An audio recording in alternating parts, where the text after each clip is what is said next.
এটা আমার পুশ-পুল লেগ ওয়ার্কআউটে 2 নম্বর ভিডিও। আগের দিন আমরা ট্রেন করেছিলাম চেস্ট, শোল্ডার ও ট্রাইসেপকে। আজকের ভিডিওটা অনেকটাই আলাদা, কারণ আজকে আমরা এমন 5টি ব্যায়ামের ব্যাপারে জানবো যেটি তোমার পিঠ ও হাতের বাহুকে রোগা থেকে মোটা তৈরি করবে। তো আমি খুবই এক্সাইটেড, তো চলো শুরু করি। তো প্রথমেই আমাদের যে ব্যায়ামটি আছে সেটি হলো পুল আপ, যেটি করার জন্য আমাদের লাগবে একটি টুল ও এরকম কোনো উঁচু জায়গা যেখানে তুমি ব্যায়ামটি করবে। এখানে আমি তোয়ালে নিয়েছি কারণ এখানে জায়গাটা একটু খোঁচা খোঁচা আছে যেটাতে হাতে লাগে।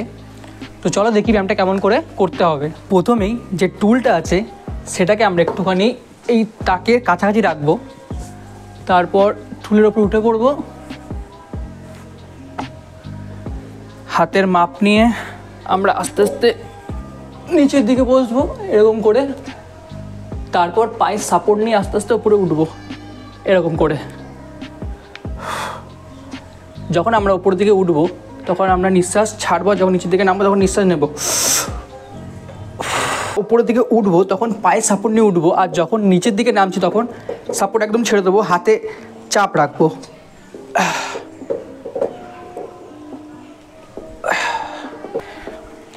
এই ব্যায়ামটি তোমার পিঠের সাইডে যে ল্যাটস মাসল আছে সেটাকে ট্রেন করবে, যার ফলে তোমার যে শরীর আছে সেটাতে একটুখানি ভি শেপ আসবে।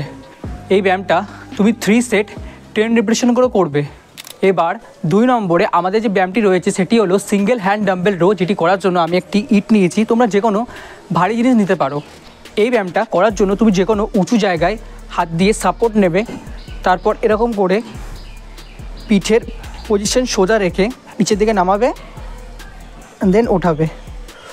নামানোর সময় নিঃশ্বাস নেবে, তোলার সময় ছাড়বে। এরকম করে আমরা কোনো রেস্ট না নিয়ে তারপরের হাতে শুরু করে দেবো।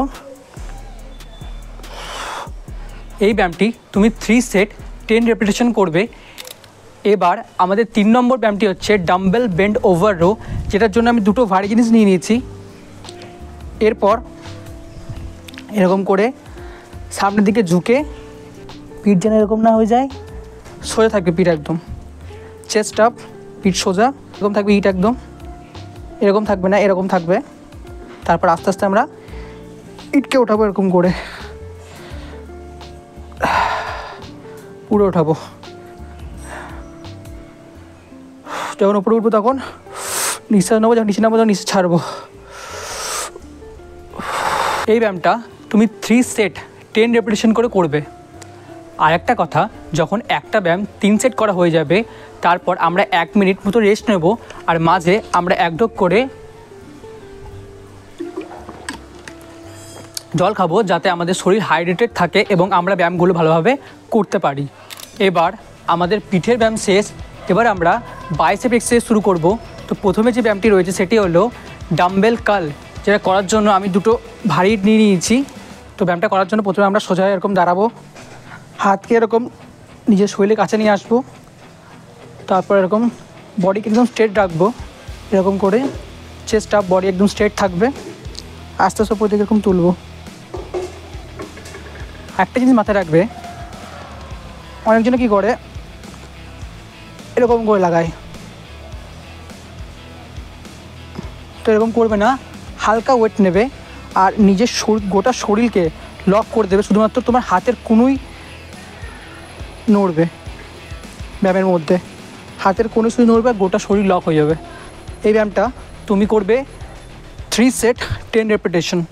এবার সবার শেষে আমাদের যে ব্যায়ামটি রয়েছে সেটি হলো ডাম্বেল কনসেন্ট্রেশন কার্ল। তো এই ব্যায়ামটি করার জন্য প্রথমে আমরা এরকম কোনো এক জায়গায় বসে পড়বো, তারপর পাকে এরকম রাখবো সোজা, হাতের কোনোকে পায়ে এখানে রাখবো, তারপর এরকম করে জিনিসটি ধরে সাপোর্ট রাখবে, এখানে পায়ে এখানে সাপোর্ট রাখবে, এরকম করে তুলবো আর নামাবো। তোলার সময় নিঃশ্বাস টানবো, নিঃশ্বাস ছাড়বো। নামানোর সময় পুরোটা তুলবো, পুরোটা নামিয়ে দেবো। একটা হাতে হয়ে গেলে তারপর রেস্ট না নিয়ে আবার তার পরের হাতটা করা শুরু করে দেবে। এই ব্যায়ামটা তুমি 3 সেট 10 রেপিটেশন করে করবে। এগুলো তো হলো আজকের ব্যায়াম, কিন্তু তুমি যদি এখনও আগের দিনের ব্যায়ামের ভিডিওটা না দেখে থাকো তাহলে স্ক্রিনের ওপর যে ভিডিওটা আসছে সেখানে ক্লিক করে দেখে নাও, কারণ ওখান থেকেই তোমাকে শুরু করতে হবে।